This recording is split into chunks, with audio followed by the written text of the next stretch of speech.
Naging matagumpay ang sinagawang anti-illegal drugs operation ng mga tao ng Zamboanga City Police Station 7, katuwa ang mga tauhan ng Technical Support Company RMFB-9 sa Barangay Kabatangan, Zamboanga City.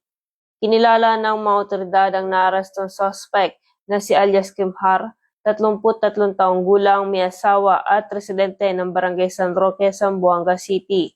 Na-recover mula sa suspect ang 3 heat-sealed transparent plastic sachet ng hinihinalang shabu na may kabuuang timbang na 47 grams at may standard drug price na 319,600 pesos.